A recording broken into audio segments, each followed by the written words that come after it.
আসলে আমি পর্দা সকালে সবসময় 9:30 থেকে 10টার মধ্যে পর্দা উঠায় ফেলাই। আজকে একটু লেট হয়ে গেল। পর্দা প্রচুর রোদ উঠছে, প্রচুর রোদ উঠছে।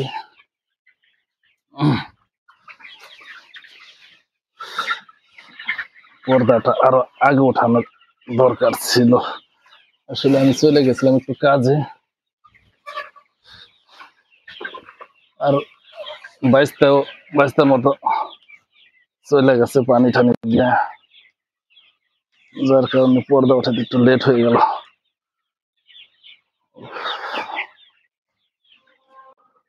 আরো আগে ওঠানো আছে।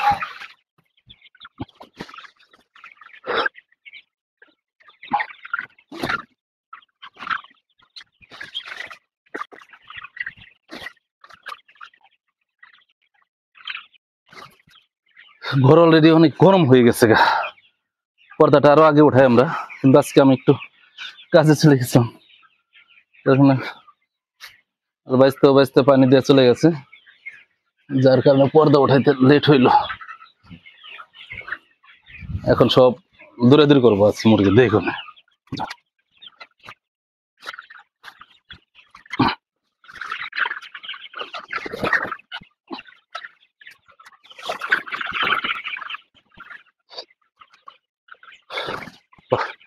ভিতরে প্রচুর গরম, অনেক গরম লেগেছে।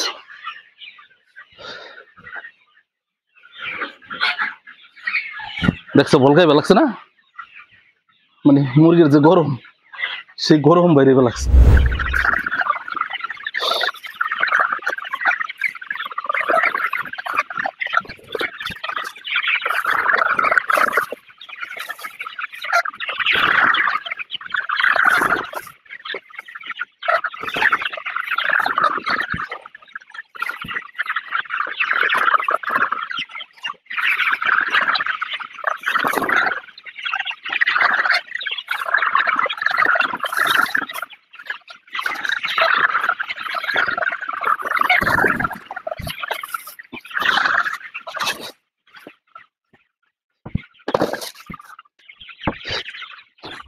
সুপ্রিয় দর্শক, আসসালামু আলাইকুম।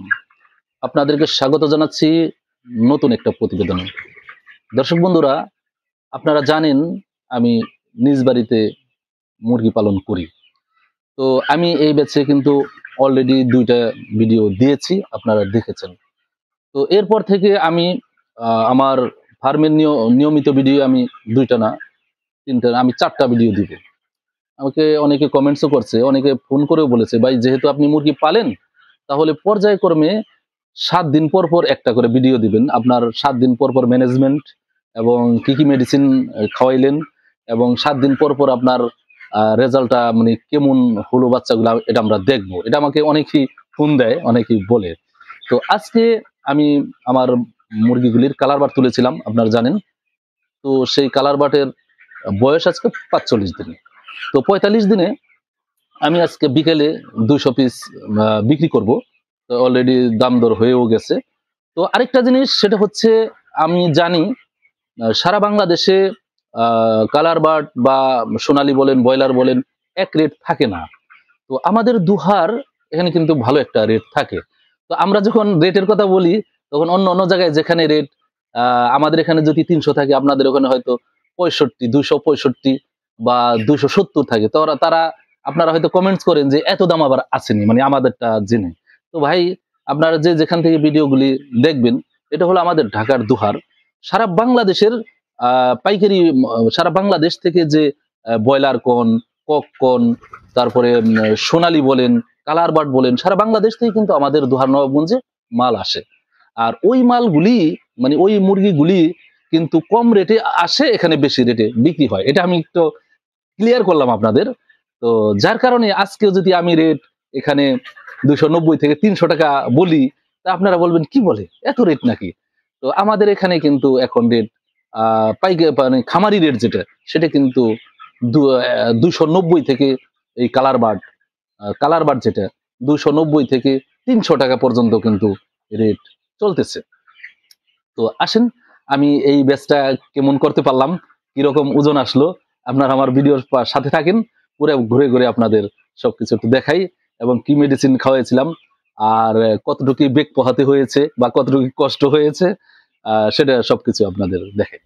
আসলে মেডিসিন নিয়ে যেটা বলতে হয় সেটা হচ্ছে, আমি যখন প্রথম বাচ্চা তুলেছিলাম সেটা তো আপনাদের দেখিয়েছিলাম, পোল্ট্রি স্টাসল দিয়েছিলাম বাচ্চা আনার পরই পোল্ট্রি স্টাসল দিয়েছিলাম 6 ঘন্টার জন্য। তারপর দিয়েছিলাম লাইসোভিট, হ্যাঁ, তো তারপরে দিয়েছিলাম নিউরিন আর ডক্সিবেট মিলে একটানা 4 দিন। তারপরে ভ্যাকসিন 7 দিন পর পর 4টা ভ্যাকসিন করেছিলাম। তো এই ছিল ভ্যাকসিন। তো আর যেটা মানে লাস্টে যেটা করলাম, লাস্টে আমি এখন যেটা খাওয়াইতেছি সেটা হলো ওই যে জিজবেট মানে জিঙ্ক। জিঙ্ক যে কোনো একটা ভালো একটা কোম্পানির হলেই হবে। লাস্টে যে পাঁচ দিন এখন আমি চলতেছি, 5-6 দিন যাবত জিজবেট। ওই মাঝে মধ্যে প্রচুর শীত তো পরে, আপনারা জানেন, মাঝে মধ্যে যদি একটু খ্যাক করে আমি একটু ভঙ্কবেট রাতে রাতে মাঝে মধ্যে একটু দিয়ে দিছি।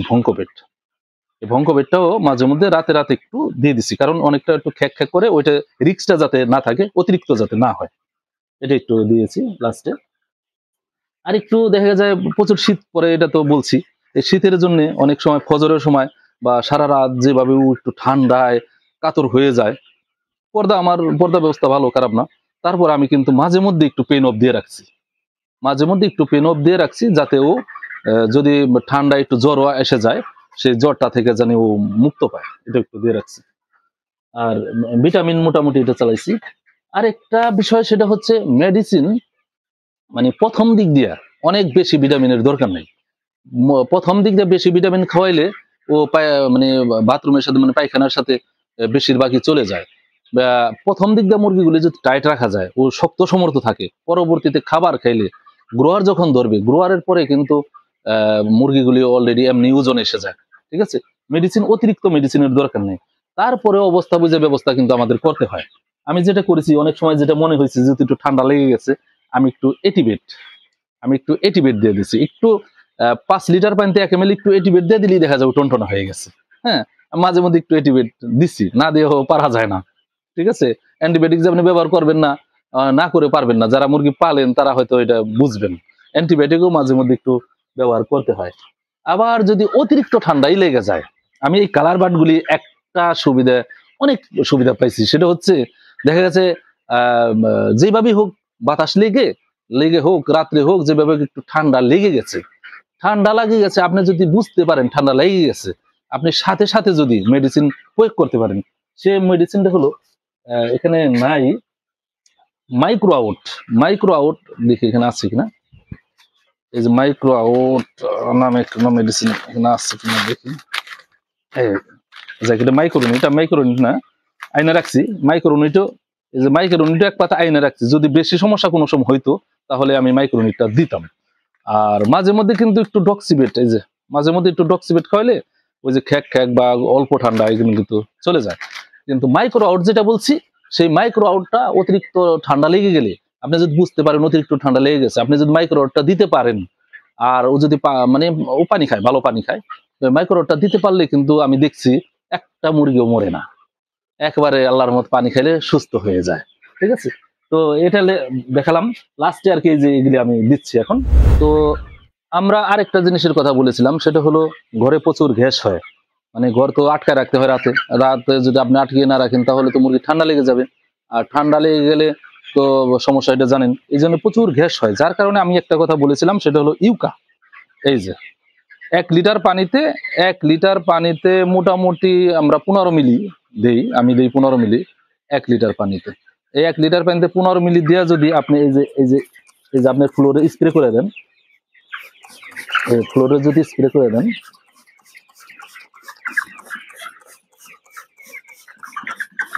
এটা খাদ্যে পড়লেও কিন্তু কোনো সমস্যা নেই। আর এই পানির পাত্রে পড়লেও কিন্তু, পানির পাত্রে গেলেও কিন্তু কোনো সমস্যা নেই।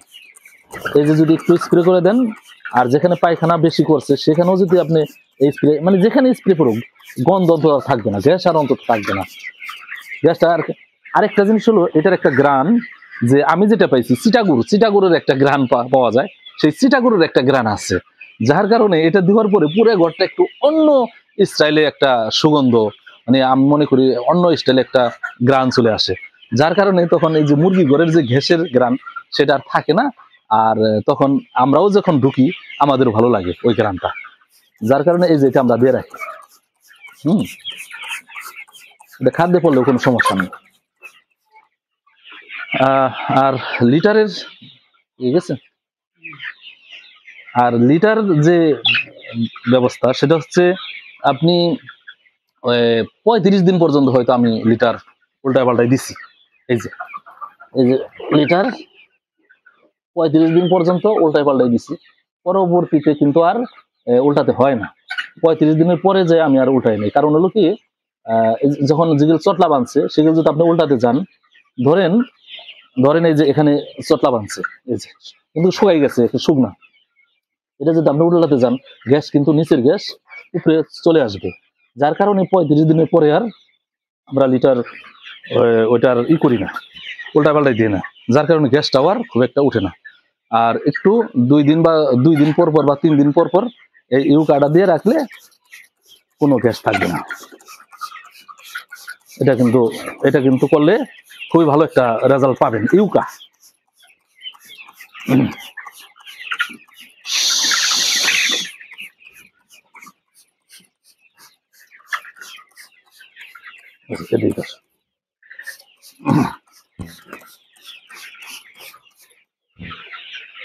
হলো বিষয়। তো আরেকটা বিষয় হচ্ছে আমার মুরগির বয়স আজকে পরিপূর্ণ 45 দিন। তো আরেকটা কথা বলি, সেটা হচ্ছে আপনাদের সুবিধার্থে, আপনাদের ব্যবসার ভালোর জন্য বলতেছি, সেটা হচ্ছে যে বাচ্চাটা আমি তুলেছি এটা তো আপনি জানেন প্রোভিটার বাচ্চা। তো প্রোভিটার বাচ্চা আমি খারাপ বলবো না, বাচ্চা ভালো। তো আরো 2-1টা কোম্পানির বাচ্চা আছে, 2-1টা না হয়, হ্যাঁ 2-1টা কোম্পানির বাচ্চা আছে, মানে এই রেজাল্টটা আজকে আমি যে রেজাল্টটা পাবো আপনারা দেখবেন, একটু আমি ওজন দিব। তো এই রেজাল্টটা আরো 5 দিন আগেই চলে আসে। তো প্রোভিটার বাচ্চাটা ওজনটা দেখা যায় 5 দিন বেশি লাগে। আমি যেটা আমার যেটা পাইছি, আমি যেটা পালন করে পাইছি, আমি পরেরটা দেখবো না পরে কি হইলো। তো অন্য বাচ্চা আমি দেখছি যেটা 40 দিনে এই ওজনটা চলে আসে, আমারটা সেটা 5 দিন। শুধু এই ব্যাচটাই যে করলাম, এই ব্যাচে যে 5 দিন বেশি লাগলো বিষয়টা এমন না, আরো অন্য ব্যাচ আমি করেছি। তো ঠিক আছে, তো বাচ্চা খারাপ না, বাচ্চা আলহামদুলিল্লাহ ভালোই। তো আমরা আজকে একটু মাপ দিই, একের বড়টা মাপ দিই, একেবারে ছোটটা মাপ দিব, তাতে দেখুন ওজনটা কেমন আসছে। তো এটা আচ্ছা দেখি, আমরা 2-1টা মুরগি একটু ধরি। এটা একটা ধরলাম, এটা মোটামুটি একটু বড়ই।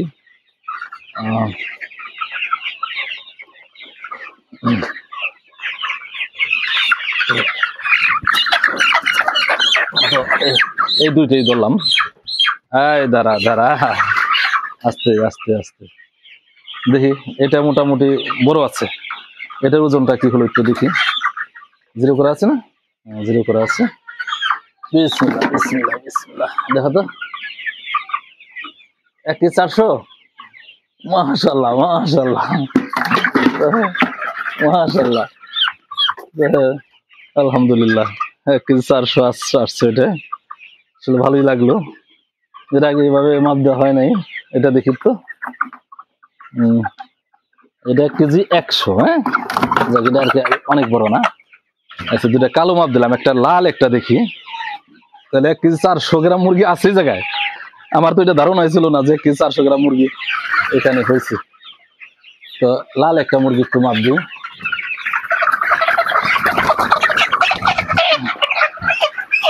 এই লাল মুরগিটা একটু দেখি, দেখো তো, দেখো তো, দেখো তো 1 কেজি 315 গ্রাম।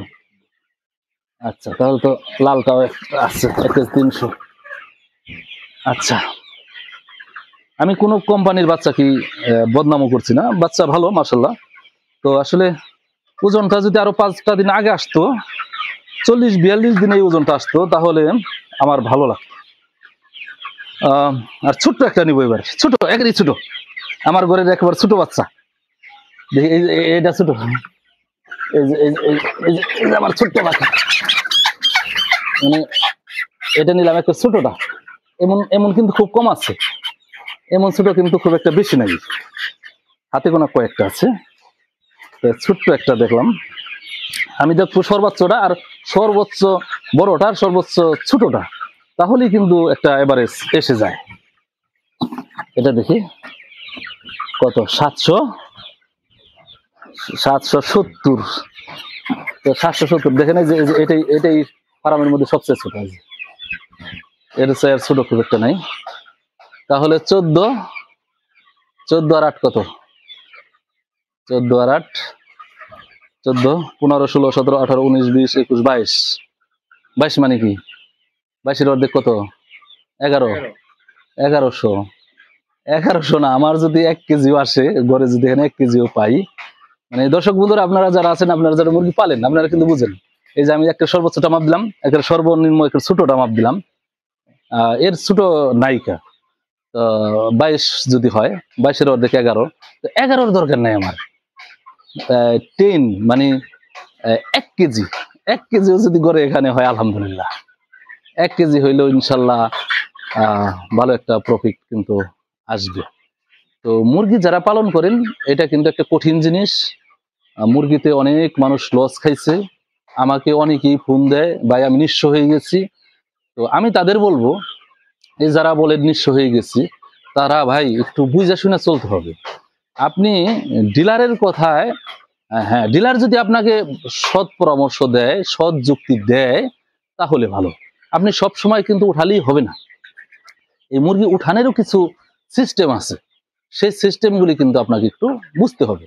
যেমন আমি বলি, আজকে যে কালার বাট তুলছি, তো এই কালার বাট আমার ধরেন আজকে হলো জানুয়ারির 12 তারিখ, আমি হয়তো 3 দিনের মধ্যে সেল দিয়ে দেবো।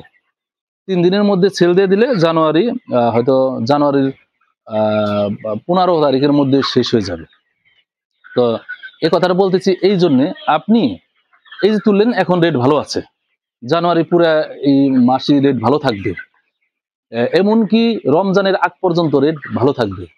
এবং যদি আপনারা কেউ মনে করেন রেট ভালো আছে আমি তুললাম, বের হইলো ওই যে রোজা আসতেছে, সেই রোজার মধ্যে, সেই রমজানের মধ্যে বের হলে কিন্তু অনুষ্ঠান থাকবে না, বিয়ে শাদী থাকবে না, তখন কি রেট কিন্তু পাবেন না, রেট কমে যাবে, রেট পড়ে যাবে। যখনই রেট পড়ে যাবে তখন কিন্তু আপনি লাভবান হতে পারবেন না, এটা কিন্তু মাথায় রাখতে হবে। তো আপনি এই বেচনে লাভ করছেন দেখে আপনি উঠাই ফেললেন, এই কালার বাড়ি তুললেন, তাহলে কিন্তু আপনি ভুল করবেন যদি আপনার ওই রমজানের মধ্যে, রোজার মধ্যে বের হয়। এই জন্য কি করতে হবে, আমার এটা শেষ, এই বেচে আমি আর কালার বার তুলবো না। এরপরে আমি আশা করছি, মন স্থির করতেছি যে এই কটা আমি সেল দিয়ে দেবো, সেল দেওয়ার পরে আল্লাহ যদি তুলতে দেয়, আমি অনলি 500 ব্রয়লার তুলবো। এই ব্রয়লারটা আমি আবার রমজানের রোজার আগেই বেচবো, বা ঈদ ঈদ ধরে বেচবো, তাহলে কিন্তু একটা রেট পাওয়া যেতে পারে। এই যে এগুলি বুঝতে হবে, এগুলি বুঝতে হলে যারা নিঃস্ব হয়ে যান তারা কিন্তু হবেন না, এটা হলো একটা জিনিস। আরেকটা জিনিস হলো ভাই, আমি একটা জিনিস আপনাদের অনেক সময় বলি, শুধু মুরগি পালন করবেন আর সংসার চালাবেন, একেবারে অনেক কিছু করবেন এই মুরগি পালন করে, ভাই এটা সম্ভব না। তাহলে কিন্তু আপনি প্রায় পড়ে যাবেন এবং অনেক সমস্যার সম্মুখীন হবেন। হ্যাঁ, আপনার বিভিন্ন দিকে যদি আয় থাকে, তাহলে এটা দিয়ে আপনি স্বাচ্ছন্দ্যে পালন করতে পারবেন। আর একটা বিষয় হচ্ছে, এই শীতের মধ্যে আমি যেটা করেছি, সেটা হলো, আমি জানি কালার বাটে জায়গা লাগে কম, এই কম জায়গা লাগে, যদি আমি আমার আমার এটা হলো একরের হিসাবটা আমি দিই, আমার ঘরটা হলো ছোট, এটা একটা ছোট্ট একটা ঘর, 575 স্কোয়ার ফিট। এই 575 স্কোয়ার ফিটে আপনি ব্রয়লার হয়তো শীতের দিনে 500 তুলতে পারতেন, গরমের দিনে তুলতে হবে হলো 400। যাক, তারপর আমি এই বেছে সামনে যে নেক্সটে উঠাবো, আমি এটা 500 আমি ব্রয়লার তুলবো। আরেকটা বিষয় সেটা একটু বুঝে রাখেন, সেটা হলো কালার বার্ড আমি 1100 তুলেছি, 1100।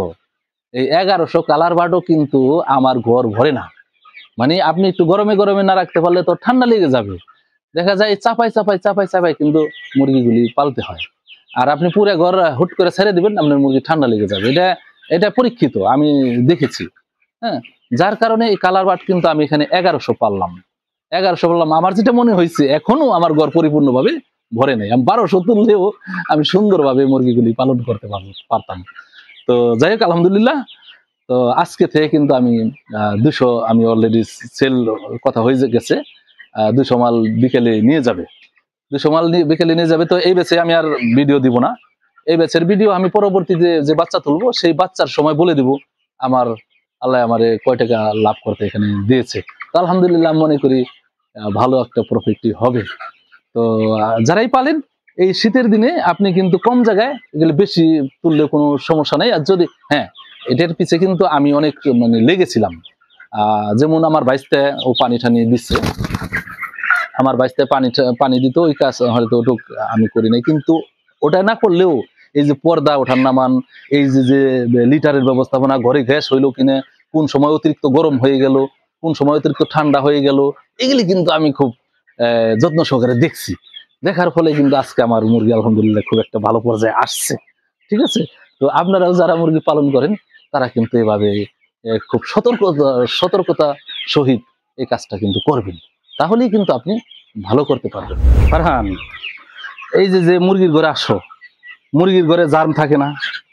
মুরগির ঘরে জার্ম থাকে, জীবাণু থাকে, নাক দিয়ে, চোখ দিয়ে, কান দিয়ে ঢুকবো, তখন কি হইব? তখন এই বাচ্চা পোলাবানের কি হয়? অসুখ হয় না? কাজেই তুমি কিন্তু মুরগির ঘরে বেশি আসবা না। দাও এটা ছাড়ো, এটা ছাড়ো, আসো খাবার দিই আমরা। আসো, তুমি খুব একটা আসবা না কিন্তু মুরগির ঘরে। আমি আসলে যে মুরগির ঘরে আসতে হবে এমন না, বুঝছো? এটা কিন্তু জার্ম আছে, আর জার্ম থাকে এটার মধ্যে কিন্তু ওই যে জার্ম না ও থাকলে, বুঝছো, এটার মধ্যে একটা ধুলাবালি আছে, এই ধুলাবালিটা চোখ মুখ দিয়ে গেলে সমস্যা হবে, বুঝছো? আসো, এই খাবার দাও, এটা দাও, এটা দাও, এটা দাও,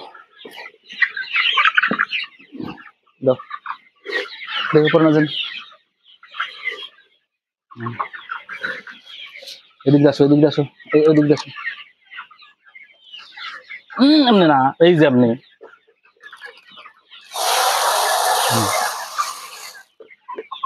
দাও।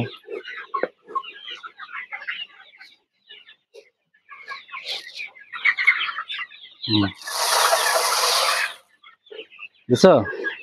আচ্ছা, এটা এটা থাক, এই যে খাদ্য পড়ে গেল, এই খাদ্য পড়লো, দাও। আচ্ছা, ওটা দাও, আসো, এটা দাও,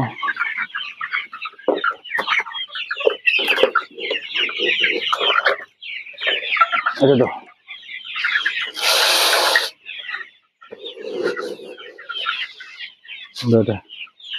আর মুরগি ঘরে বেশি আসবা না, ঠিক আছে? ওকে, এটা দাও, এটা দাও। আচ্ছা, ওটা আর দিও না, এই যে এটা দাও।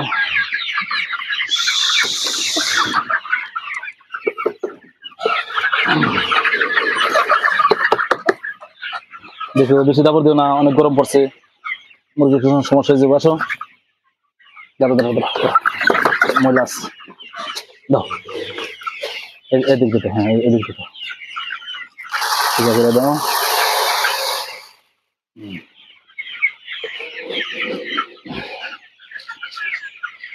তাহলে তো ফারহান, তুমি কি 500 মুরগি তেল পালতে পারবে না? সামনে পালবা কয়টা মুরগি? হ্যাঁ, কয়টা মুরগি? এখানে তো 1100। 1100 মুরগি? আমরা 1100 পারলাম এই জায়গায়। সামনে ব্রয়লার তুলবো 500, সামনে 500 ব্রয়লার তুলবো, ঠিক আছে? এই 500 ব্রয়লার কিন্তু তোমাকেই পালতে হবে, বুঝছো?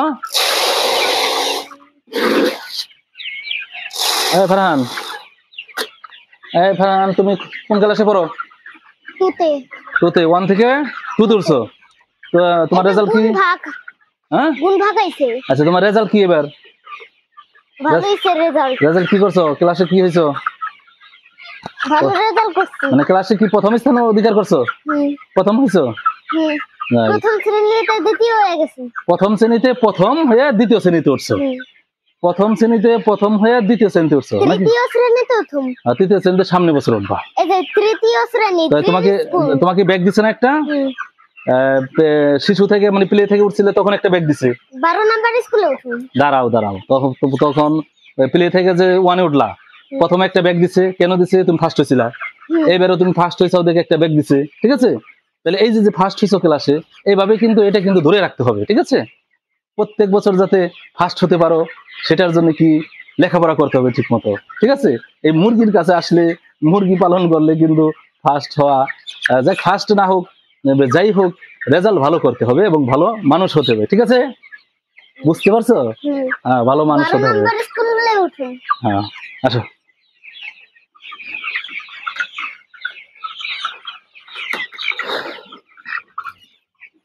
হুম।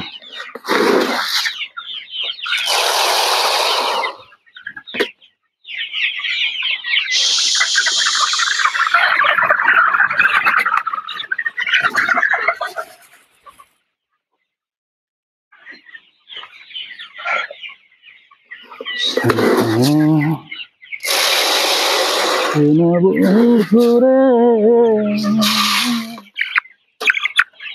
নিরলে তোমারে পাইলাম,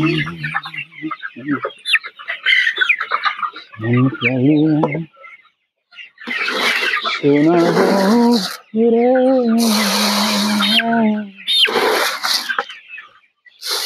নিরলে তোমারে পাইলাম, আমার জনম গেল ভুলে। আসলে সর্বশেষ কথা হলো, মুরগি পালন কিন্তু একটা নেশাও। আপনারা যারা একবার এই মুরগি পালন করেন বা করবেন, যদি একবার করেন তাহলে কিন্তু সহজে আপনি এটা ছাড়তে চাইবেন না। তো আসলে আমি 20 থেকে 20 বছর আগে এই ফার্ম দিয়েছিলাম। দেওয়ার পরে পরে 2-3 ব্যাচ করার পরে আমি এই পোল্ট্রি ফিডের জগতে আসি। তো তখন দীর্ঘদিন আমি বিভিন্ন কোম্পানির ফিড বেচলাম, বাচ্চা বেচলাম, অনেক কোম্পানির ফিড বেচা হয়েছে। তো এই পর্যায়ে এসে আবার আমার ফার্ম দেওয়ার একটু শখ, ছোট করে দিছি আমি, মানে এটা একটু পালি। আর ফিড খাদ্য, মানে খাদ্য, মেডিসিন, বাচ্চা সবকিছুই ছেড়ে দিই। তো আসলে যারা ভিডিওগুলি দেখেন, তো আমি মানে বিক্রির যে মানে কথা বললাম, সেটা আমার প্রচারের জন্য না। এটা আলহামদুলিল্লাহ আমার এলাকায় যে ফার্ম গুলি আছে, এটাই আলহামদুলিল্লাহ আমার চলে যায়, কোনো সমস্যা না। তো বিষয়টা হচ্ছে, আমি এটাই বলতে চাই, আপনারা যারা একবার মুরগি পালন করবেন তারা কিন্তু বারবার আপনার পালতে মন চাবে। তো এই হলো কথা। তো যাই হোক, আজকে অনেক কথা বললাম। দেখা হবে আপনার আবার সামনে, যে আমার বাচ্চা তুলবো বললাম, ব্রয়লার বাচ্চা তুলবো আসছে আমি। তো সেটার মধ্যে ভ্যাকসিন থেকে শুরু করে, বাচ্চা তোলা থেকে শুরু করে আপনারা কিন্তু ভিডিও পাবেন। তো আমাদের ভিডিওগুলি যারা দেখেন, ভিডিওগুলি যারা পছন্দ করেন, তারা আমাদের সাথেই থাকেন এবং লাইক কমেন্ট শেয়ার করে কিন্তু পাশে থাকতে পারেন। এবং এই ভিডিওতে অনেক কথা আছে, সেই কথার পরিপ্রেক্ষিতে অনেক কমেন্টস করতে পারেন আপনারা। সেই কমেন্টসগুলির উত্তর কিন্তু আপনি পর্যায়ক্রমে আপনাদের দেব। তো সবাই ভালো থাকবেন। ঠিক আছে, ওকে, বাই বাই, আল্লাহ হাফেজ।